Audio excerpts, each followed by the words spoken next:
each project. So when I was writing on for this work, I had become really taken with something that I heard Kazuo Ishiguro say about when he wrote An Artist in the Floating World. It takes place in Japan, and he left Japan when he was 5 years old. And for him, it was a very specific project of not doing any research at all, that he really needed to revisit the Japan kind of his memory, kind of layered with the Japan of his knowledge and the Japan of his imagination. That was the project. And he did not want to research the place at all. And I sort of took that, I'm sort of into that. Just what is that interesting intersection of what you know, what you imagine, and what about the place fascinates you? And just sort of go as far as you can with that. And then maybe at the tail end, do a little bit of fact checking, just right. Not getting it totally wrong. But that can be freeing. Then you're able to construct and imagine and not be too constrained by particularities. And I got sort of lucky. I mean, I think for an American audience, it's like people sort of trust that I got it right, which is not necessarily true.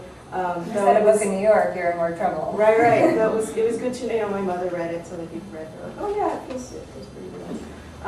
With what I'm working on now, it's really different. It is much more research oriented. It's much more, it's both place and time that is more unfamiliar to me, and that I really feel like I need to be in a space where I can move around in those places confidently. So I've used Google Maps, really availed myself of that. I was trying to find the exact right neighborhood in Northwest Washington, D.C. For these characters to be living, and I even, there's the street view, where you can actually look at the houses. And I really wanted to know what house, because this needed to be a neighborhood that it's a mixed race couple, so where a white woman could feel comfortable living, but could feel uncomfortable living, but the next neighborhood over is gentrifying. So it had to be. So I've really gotten more into hard research for this particular. It's very tricky because on the one hand, research suggests all sorts of possibilities for story. On the other hand, it's easy to lose sight of the fact that you're not actually writing if you spend a whole year doing research. And I have done that. I mean, I can spend an entire year researching a novel and feel like I'm being very productive and really not notice that I have not written a single page of prose. So, I'm often attracted to these projects that necessitate a lot of research. And I have to temper that tendency a little bit because it has gotten me into trouble more than once. I do find that I tend, if I set a story in a place, I tend to revisit places I've written about before, and this has been a surprising development to me. I did not write Baker Towers with the intention of ever going back there to set more work there. It just sort of happened, and I'm finding that the same is true with my recent work that is set in the Boston area where I live. My last novel is called Faith. It's a story set in Boston when the clergy sex abuse scandal was just breaking. And it's set in a little beach town on the South Shore that I've sort of fictionalized. I call it Grantham. And I'm finding that I'm starting to write stories now, and I'll work on them for a little while, and I go, oh yeah, this one's in Grantham too. And it's a place that I created for myself and made so vivid for myself that I find myself drawn to it again and again. So now Faith is a Grantham novel. I had a short story last summer called The Boy Vanishes that's set in Grantham in a few years back in 1976. And I'm finding that I think I could write the rest of my career about this little town of Grantham, Massachusetts that I made up for myself. And it's once you make the place concrete and palpable to yourself as a writer, it's yours. It belongs to you, and it's a place you can go back to again and again. And the characters continue to, there are new characters who are coming out of this. Yeah. Although once in a while, a thing that happened with the Grantham novel is like the town cop who says one sentence in Faith is a major character in The Boy Vanishes, and that sort of snuck up on me, and I find that happens a lot. you know, that when you create an imaginary place, you sort of staff it, right? You know, I mean, there's a mailman, and there's a deli, and so you find that all these minor characters that you've created as kind of infrastructure in this one story, they're still there, and these people are having lives, and there are stories to be written about them too. And this has been a completely surprising development to me. It was not by design at all. I love that because I feel like, you know, if you said something in New York, it's like, yeah, there are lots of different people in New York. It's not that surprising, but like a Winesburg, as you say, in a small town, that just when you realize how extreme the personalities can be in such a small place, that there's something really exciting and there's a discovery about that as a reader.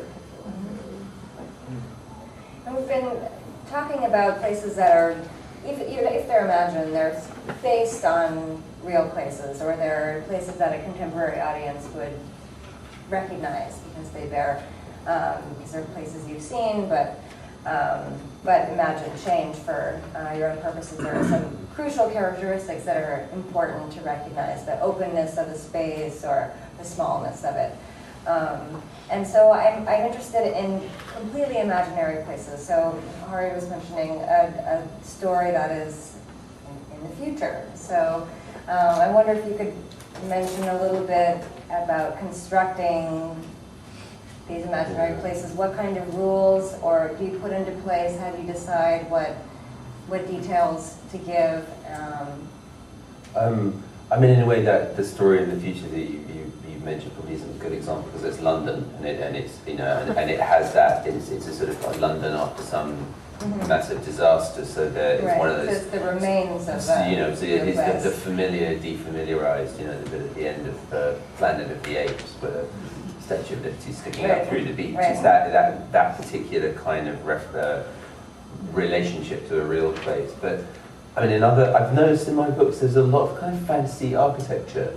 There's a lot of, I do a lot of building corporate HQs and palaces for Indian princes, and that can get very sort of prog rock on me. I mean, I kind of like, great, I can do anything, and it gets very excessive. And I have quite an interest in those slightly sort of,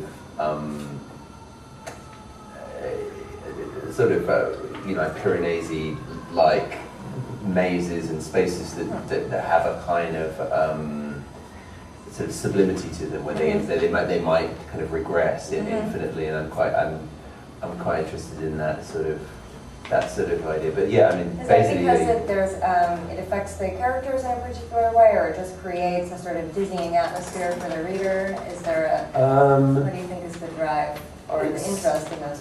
I'm sort of interested in them for themselves, Yeah. and I'm sure I could probably write quite a long piece of fiction without any people in it. Which actually might be kind of an interesting thing to do, but there's sort of character of spaces for themselves, and you know, without needing to populate them or to have anyone particular to have a reaction to them. So they Like would last year exist in as Marienbad. right Yeah. as places that would there be a story here? Fascinating. Probably, I'm sure one would turn up. All right. Can we commission that on the spot? Sure. Yeah, that's just place, a story that is entirely place. All right, since it's No, I derailed you. I was trying to imagine I'm imagining this architecture and the fun that goes into a lot of the constructing. stuff in my books is kind of the capitalist sublime. There's a lot of kind of sheet glass and you know, towering that goes on. I'm quite interested. I would set some scenes in one novel in and around Brussels and the sort of the EU infrastructure, and was kind of, and then that sort of slightly turned into kind of weird sort of Euro sublime. I feel like I'm not, part of it is I'm not smart enough to create a whole world. I've got my hands full with, you know, character and action and emotion and grammar and so like making a whole world. So part part of it is that, so I don't write in that vein really, and part of it is, there's so many real places that I'm really interested in. I'm still exploring different times, real times and places. I'm very interested in history, and so I'd like to write a historical novel. Probably the historical novel would be the thing I did before completely into the world. Right. But I teach fiction writing, and a lot of my students are doing this, they're writing fantasy or some version of science fiction. So I feel like I'm engaged in that work with them a lot. How do you do this? And it often, what are the rules, and how do you get those rules across to the reader? And there's often this, the trick of making it different, making it imagined enough, but also based in some reality, like blended, so that the reader's in just that right space of familiarity, Right. Non-familiarity. And I'm really interested as a reader in that, but I haven't tried to do that myself. But I actually, in anticipation of your question, there's a writer that I've been getting to know. Her name is Susan Starr Richards, and she has had mostly success publishing short stories that are all very much based in the real world of rural Kentucky. She and her husband raise horses, so her best stories are horse stories, and she's gotten O. Henry prizes for that kind of thing. But she's been working on a novel for 40 years. She's 74 now, and she's finished it. And she wrote about that. She wrote this little piece about it. And she wrote, looking back on it, I understand why it took me, and it is a completely invented world.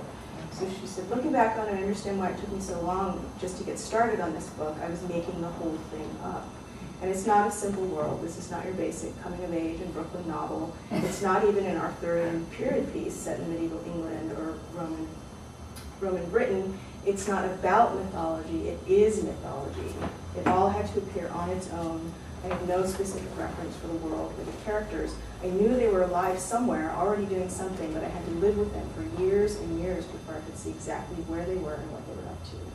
So this just confirms that I'm like not smart enough to do this. 40 years. I sort of don't believe her. Like, if she really, I mean, maybe she has, in which case it would be an extraordinary thing to really manage to get free of any real world analogues. But most kind of projects like that, It's so a the sort very of science bold fiction claims, and yeah. fantasy Yeah. project, they're very clear analogues. Things are shaped like certain things, and even if it's not clear to the writer, it's often it's very clear to the reader what it's being But it's told. interesting, even if that's true, if you were to read this book and you say, no, it's not completely there. It's interesting that that's how she feels about it. Right. It seems to me an impossible project to create something wholly new, because then if there's no touchstone, there's no similarity to anything that exists in our real normal world, then I can't imagine what that reading experience is like. We're always going to be comparing it to the real world as readers, and to some degree, we're going to have some reference. I think so. I think that's why the project of writing science fiction, whatever that means, or to different kinds of writers and readers, seems to me such a challenge, because you're trying to do what is real and what is wholly new at the same time. And I think it can't quite be wholly new, and so what are the elements that you're going to choose to do that make it significantly different than the world that we live in now? Which is one reason why often there's a kind of element of poor taste that goes along with that, exactly that structure. There's a sort of pastiche quality of my people are going to be a bit like this. You're going to kind of vaguely think of the totalitarian state or X or Y or Z, and it's very interesting to me, because I'm trying to write stuff like that at the moment, because the big advantage of science fiction is that it's a place where you can do very bold sort of novels of ideas, and you can make these extraordinary counterfactual spaces, and you can examine big political and social issues by swapping them around or changing them or removing certain things, but that the question of what you kind of do in that, I mean, the reason so many contemporary science fiction novels are basically kind of noir novels dressed up in a future city, because you need something familiar. If there's so much explanatory stuff about, every time anybody makes a phone call, you've got to spend 10 pages describing the kid. Then people end up with quite sort of typical genre plots and typical genre characters, and it's a real skill to kind of start sort of removing some of that scaffolding and try and create something that's alien enough and familiar enough in the right way, in the right kind of combination. Or asks the key, often it's that extrapolation exercise. What if these things were different, or people live like this? But they have to be the right things. What are the things that change, that make the world significantly different, to allow for some new experiential possibilities or some new kind of world?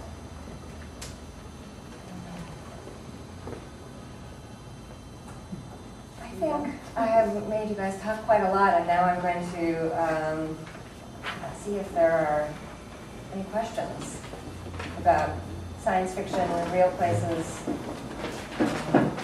any of those things. Just wondering, all three of you, or actually all four of you, sense of place. Do you have any favorite books that kind of speak, I don't know, classically or whatever, about a certain sense of place? For Hari, for example, I was reading Sheltering Sky, and I was thinking of The Impressionist, at the end.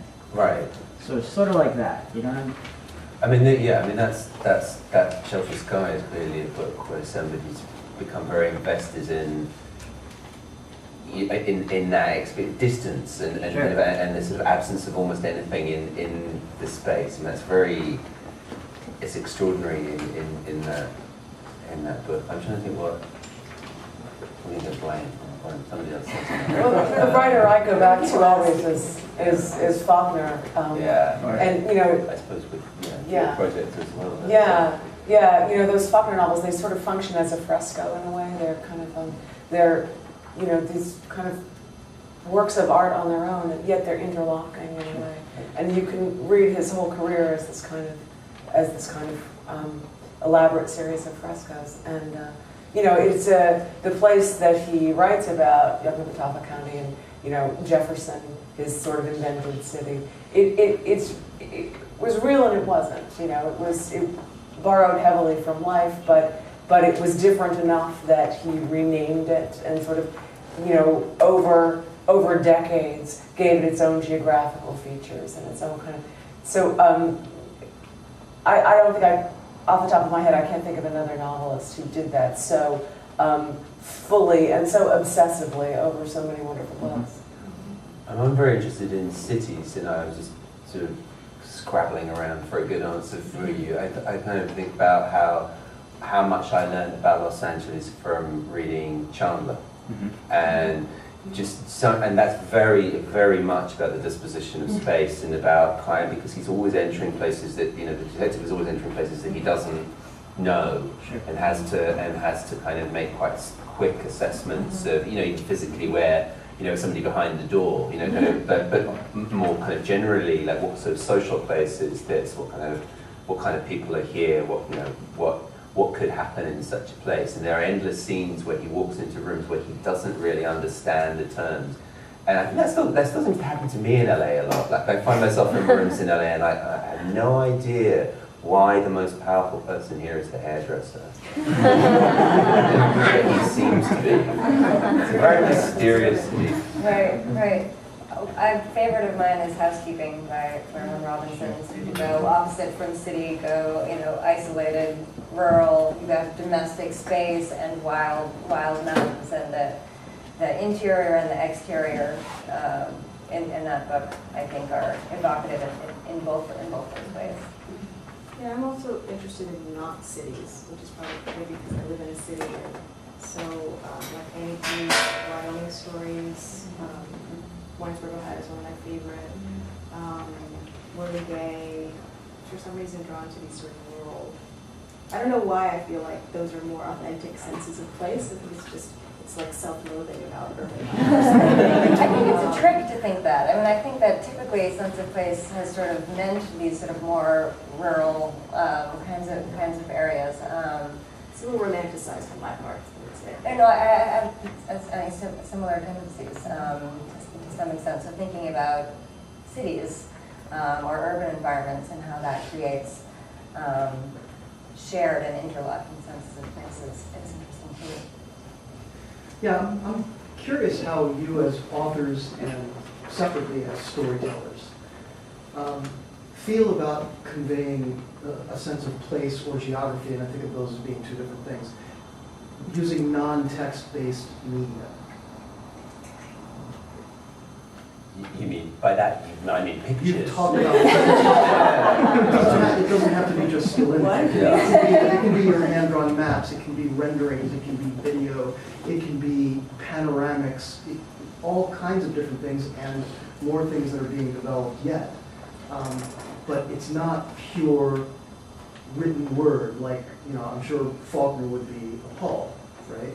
I'm waiting for the scratch and sniff on the iPad so that we can finally get the smell component as well as the audio and visual. Right, but do you feel like it's cheating? Well, I feel like sometimes it's redundant. The thing with multimedia is that each of the sort of strands should be doing something different and conveying something different. There's no, that's what a movie does. It's always most interesting when the visual image and the sound and maybe the language are doing different things and telling you different things. But there, for example, there's a sort of oddly redundant project that somebody had going, which is to put soundtracks to books for like Kindles and what have you. So you back to Chandler, like you get the footsteps, and I sort of knew that at a very basic level I didn't want that. There's another kind of art that would use sound and text and image in an interesting way. Well, The doubling up is what I'm saying. But not to monopolize the conversation, but if you go back and look at television shows from the 1940s, you'll see extremely rudimentary use of that medium too. And it's evolved significantly into its own medium that's being used its own way. So I'm wondering how you, who I think are the authors you are the Faulkners of the next generation, how do you feel about these evolving media coming together, or do you want to stick strictly to ink on paper? I don't feel it's cheating, and I don't find it uninteresting, but it's not something that I would feel the urge to do personally.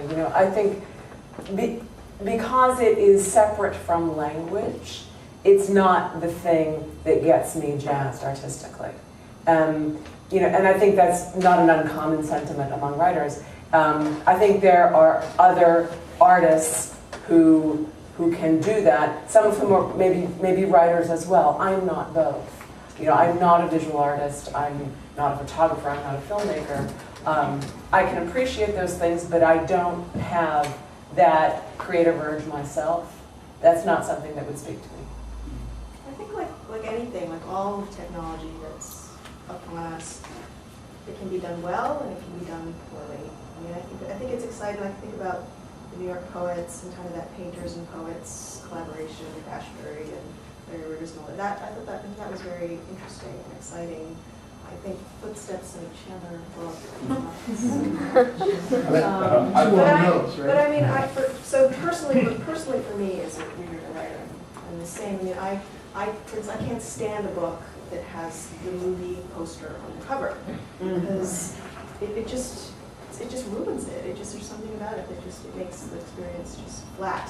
It doesn't enrich, it flattens. So I think if it enriches, great. If it flattens.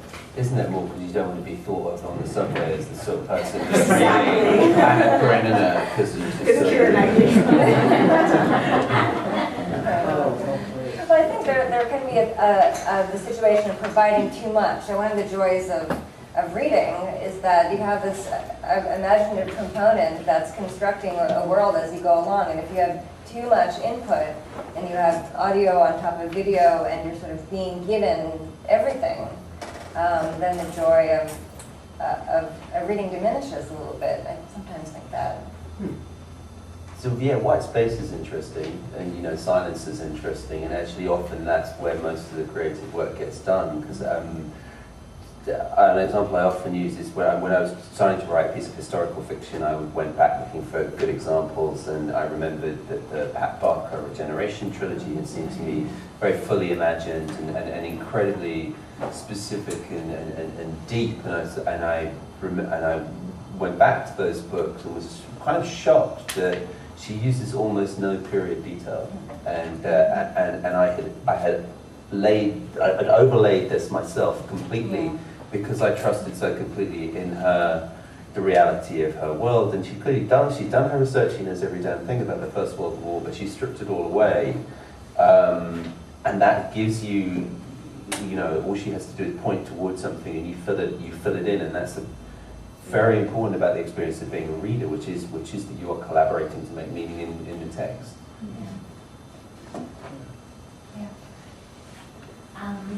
I had a question for Hari. Like, The Impressionist is really one of my favorite books, and even though I read it a few years ago, it's still like, you know, everything sort of still resonates with me. And one of the things I was very curious about, because if I'm not mistaken, you grew up mostly in England, and you know, that how, like, you know, how much research you did, like, you know, there's like a domestic help there, you know, and the dialogue and the Lucknow and then this walk, like this long journey, and this like how, like, and I sort of was reading, and you know, as we move from place to place, and you know, into the Theosophical Society, and you know, that how much research did you do, and how difficult was it? I mean, like. Well, I'm a huge nerd.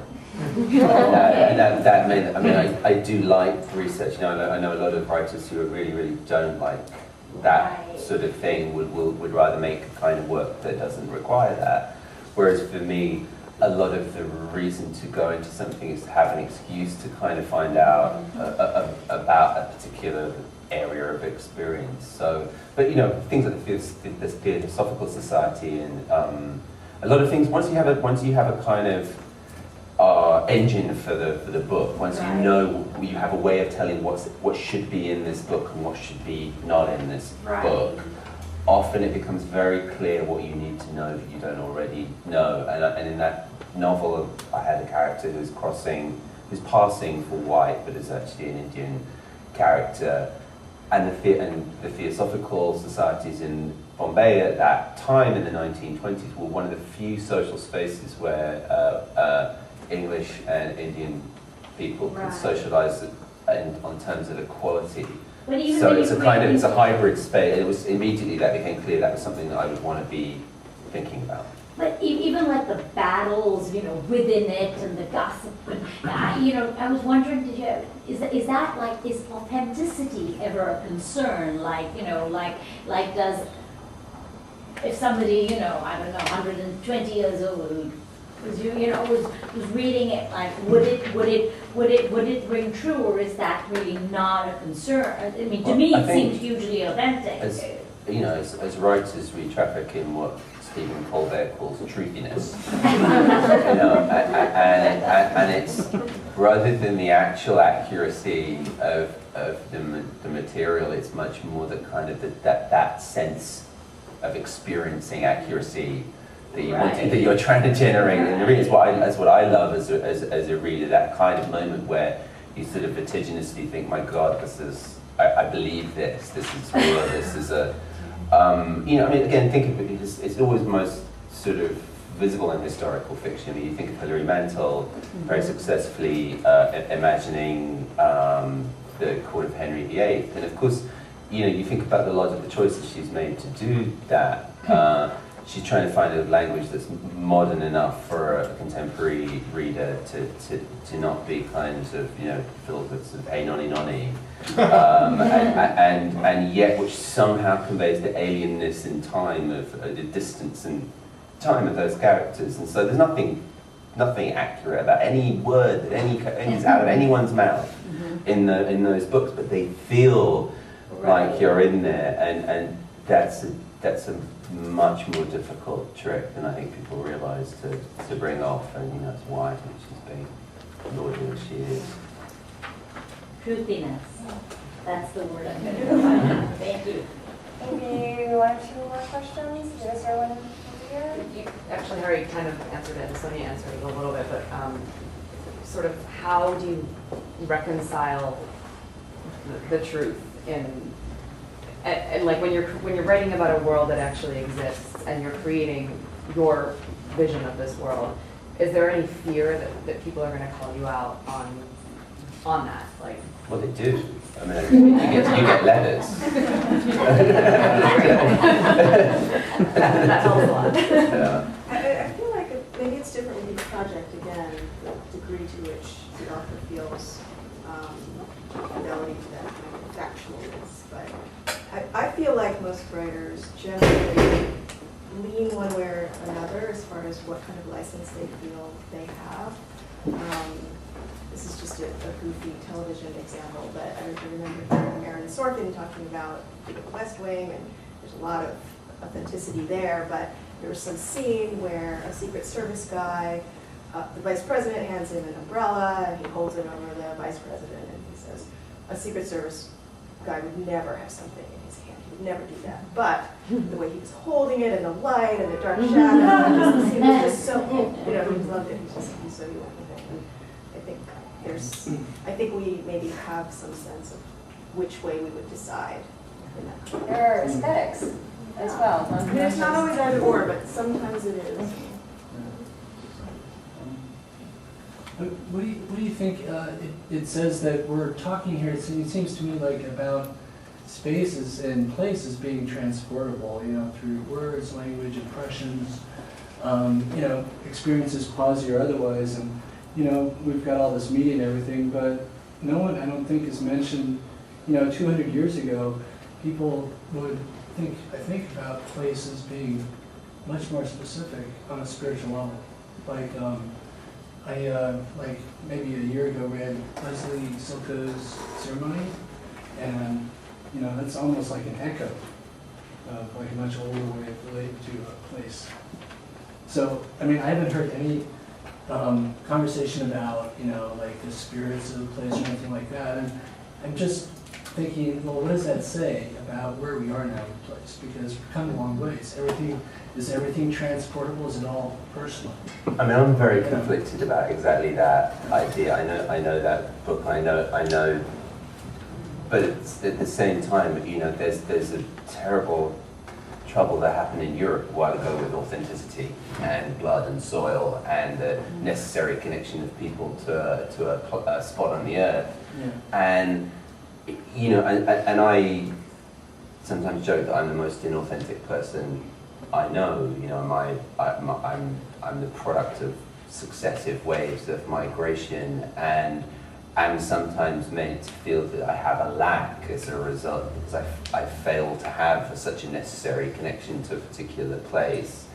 And I like sometimes to turn that on its head and you know, and think about the interestingness of sliding across things and the interestingness of movement rather than stasis. But I mean, I think to answer your question in a straightforward way, it's because we are losing that sense of place because very few people live those kind of lives which take place in that kind of world.